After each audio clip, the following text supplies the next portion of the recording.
Hey y'all, we are here with Kim. We have been planning this for quite a while. It's time for our Botox video. We are going to go over a couple of things together before we actually get down to the nitty-gritty. Kim, I am so excited to be partnering with you to do this video and bring some awareness and some normalization to the big taboo subject of Botox. I'm very excited as well. Yes. Thanks for being here. Yeah. So before we get started answering all of your Botox Q&As, tell us a little bit about what you're doing with all of the COVID crazy. Yes, absolutely. So we've definitely changed things up quite a bit here. All of our staff is wearing masks. As you can see, we make sure we wear them with every patient. And we don't require masks with that patients wear masks unless they're more comfortable that way. Obviously, with a lot of our treatments, it's not very feasible. Right. And we cleanse or clean the office between each patient. We're doing temperature checks for every patient that comes in, screening questions as well. And then we've spaced our patients out at least 15 minutes in between. So that there's no overlap in the waiting room. Perfect. Awesome. Well, thank you so much for taking those precautions seriously, keeping your staff and your patients in Prescott safe.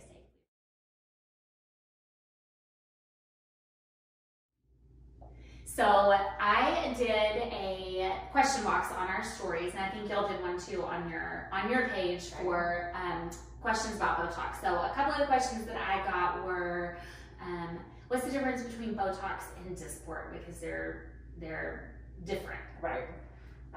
So the main difference between those two products, they're both called neuromodulators, and what they do is just relax the muscle, where I put it. So Botox is obviously more well known in the United States. They both have FDA approval. But the biggest difference for me is just how long they take to take effect. So Botox is 5 to 7 days on average, and Dysport is usually within 48 hours. Okay. So the price is about the same. They both last about 3 months.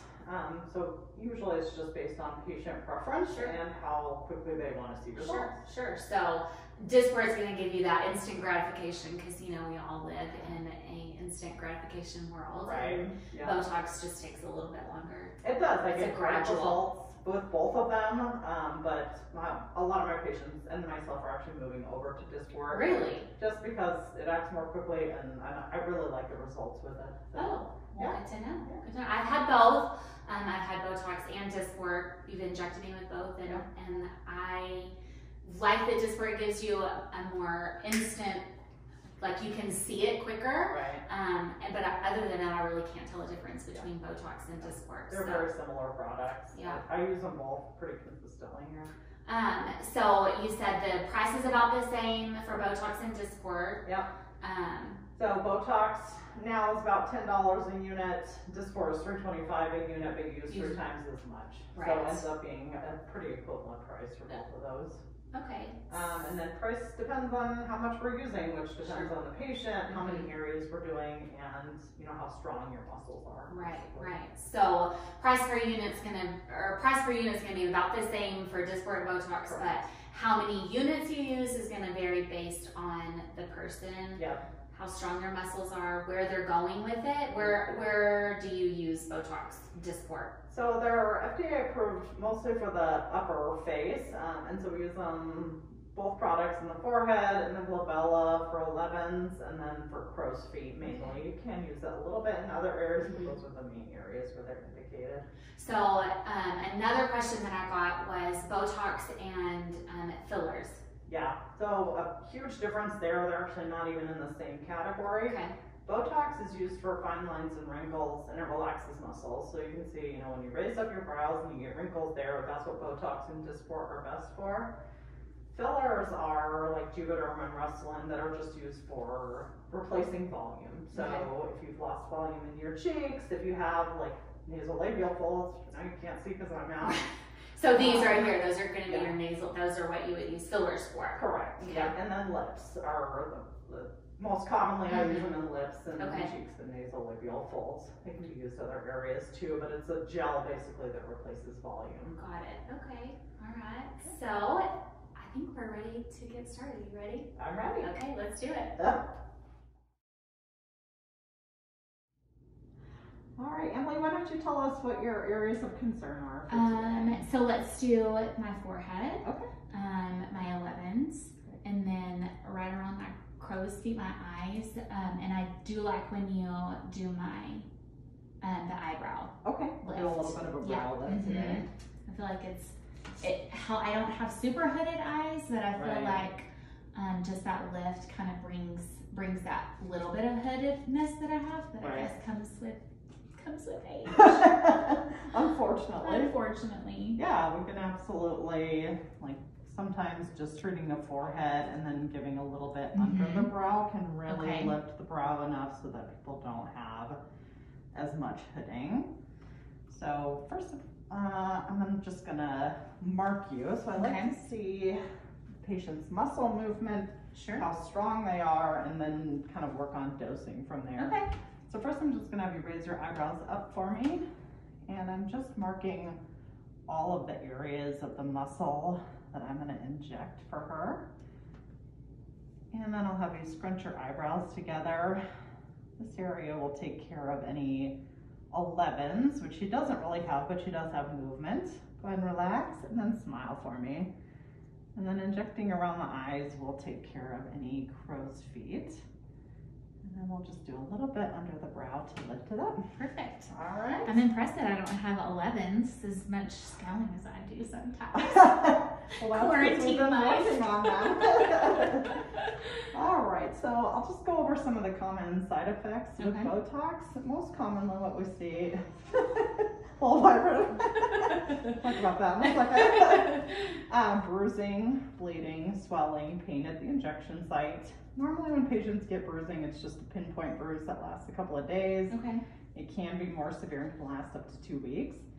And then, swelling is temporary as well. Sure. The other issue that we see with neuromodulators is that they can spread from where they're placed.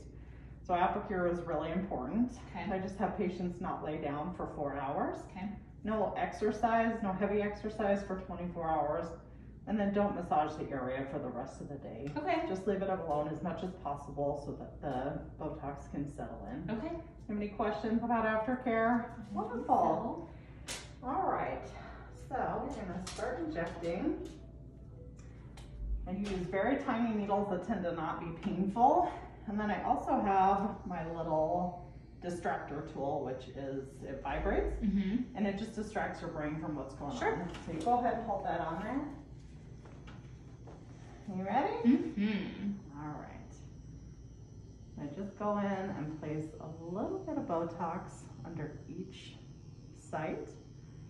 How are you doing pain-wise? Good, and I have a super low pain tolerance. That's why I love when you inject me, because you have such a light hand. Like I don't even feel it. That's awesome. Well, my little vibrator tool works really well. And then also using really tiny needles help. So you can see that there's not even any bleeding at all. She's doing really well. Guess I can take that off. All right, we're gonna do in between the brows.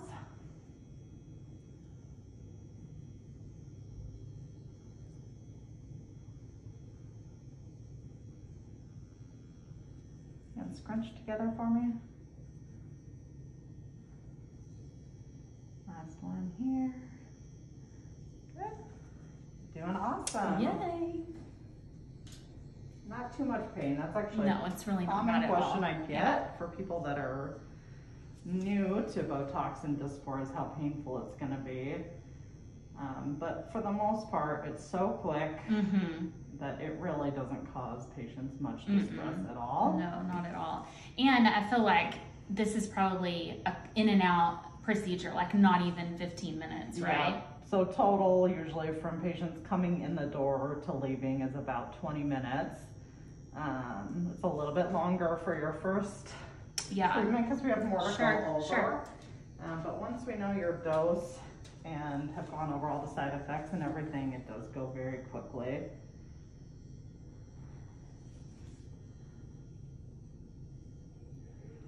And that is it. That's your whole treatment. Yay, that was super easy. Yeah.